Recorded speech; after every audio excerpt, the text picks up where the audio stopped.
The auditorium buzzed with nervous energy as students from 6 countries filed into their seats. It was the annual International Youth Debate Championship, an event known not just for competition but for pride. Flags hung from the rafters, cameras rolled from every corner, and the judges' table sat elevated like a tribunal. Among the teams, a small group of Filipino students sat quietly in the corner. Their matching blue jackets looked crisp, but their hands trembled slightly. They had trained for months, but today whispers filled the room, whispers directed at them. 2 students from another team leaned toward each other, smirking. "They're from the Philippines, right?" one whispered. "Their English is probably broken." "This shouldn't be hard," another laughed softly. "I heard they struggle with R's and L's. Easy points for us." The Filipino students heard it. Their captain, Mia Santos, felt her chest tighten. She glanced at her teammates, Arvin, Jessa, and Leo. She saw the hurt in their eyes, but she also saw something stronger beneath it. "Fire." Mia leaned in. "Let them talk. We're not here to argue with insults. We're here to win with ideas." The competition began. Round 1, prepared speeches. The topic: does technology strengthen or weaken human connection? Teams would face the judges one by one. When the Filipino team was called, a few audience members exchanged doubtful looks. One of the mockers whispered loudly, "Here comes the grammar show." Mia stepped up to the podium, shoulders squared, voice steady. But once she began, the entire room froze. "Technology," she said, "has not weakened connection. It has expanded the borders of empathy." Her diction was clear, rhythm controlled, tone confident. Every sentence was sharp. No fillers, no stutters.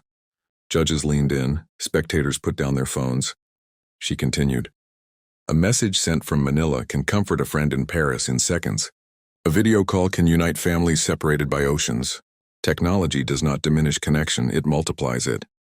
By the end of her speech, several audience members were nodding.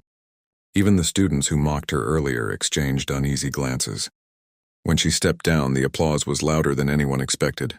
Round 2, rebuttal. This was where debates often fell apart. Pressure, time limits, unpredictable arguments. Jessa was up. She stood across from a European team known for fast, aggressive delivery. Their first speaker unleashed a barrage of points meant to overwhelm. "Your argument lacks nuance. You ignore the negative psychological impacts.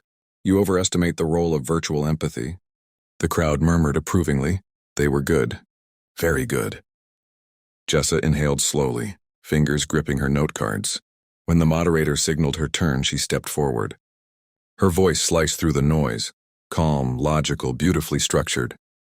"We thank our opponents for their points," she began, "but allow me to correct several assumptions." She addressed each argument with surgical precision. They mentioned psychological effects, yet studies show that isolation existed long before technology. The issue is not digital life, it is how humans choose to use it. She turned to the crowd, eyes steady. Connection is not weakened by tools, it is strengthened by intention. Gasps rippled across the room when she finished exactly on the final second of her time limit. The scoreboard flashed, high marks. Very high, round 3, cross-examination. Here opponents could interrupt, press, corner, and challenge. It was the most feared round, and it was Arvin's specialty. Their opponents smirked when he stepped forward. "Let's test their English now," one whispered. The timer began. The opposing speaker fired the first question. "If technology strengthens connection, explain the rise of loneliness worldwide." Arvin didn't flinch. "Correlation is not causation," he replied instantly. "Loneliness rises due to economic pressure, mobility, and cultural shifts. Technology is merely the medium in which these issues manifest." The opponent blinked, thrown off by the speed and clarity of Arvin's response. Another question came, then another. With each one, Arvin countered, not just in fluent English, but with layered reasoning, statistics, and insight. The audience roared with every strong comeback. The mockers fell silent. Round 4, the final argument. Leo, the quietest of the group, took this one. When he rose, he seemed almost shy until he began speaking. His voice carried emotion the room hadn't yet heard. "We stand here," he said, "not just as debaters, but as young people who believe connection is a human right. Technology does not erase humanity. It reveals it across borders." He stepped closer, hands open.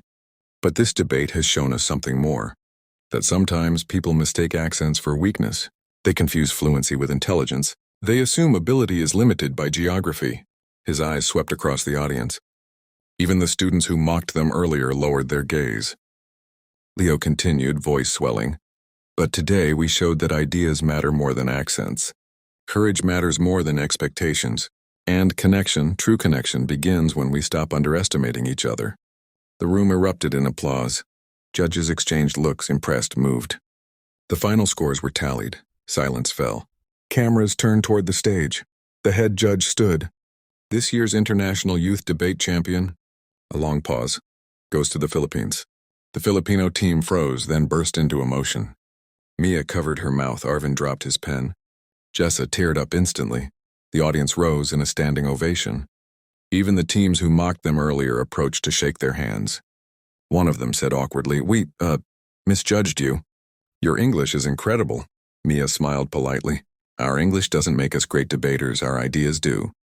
The judge invited them to the stage for a final comment. Mia stepped to the microphone. "To everyone watching," she said, voice trembling with pride. "Being mocked does not define you. Being underestimated does not control you. You are not measured by your accent, your background, or what others assume about you. Strength is proven when you stay focused. And greatness is shown through action." She looked at her teammates. "Today we didn't just debate. We represented every student who has ever been laughed at for the way they speak. We hope we made you proud." The crowd cheered again. Cameras flashed. Filipino flags waved from different corners of the hall. When the team finally walked off stage, medals around their necks, Leo whispered, "We did it." Mia nodded. "And we did it our way." Outside the auditorium, news outlets immediately posted headlines. Filipino students shock the world debate stage. Team Philippines outshines rivals with flawless logic. Students mocked their English, but they spoke with brilliance. And somewhere in the world, countless young Filipinos watched those clips, feeling a spark ignite inside them. A spark that whispered, "If they can do it, so can I." In the end, the lesson was clear. Confidence is louder than mockery. Intelligence is brighter than prejudice. And when Filipino minds rise together, they don't just compete, they dominate.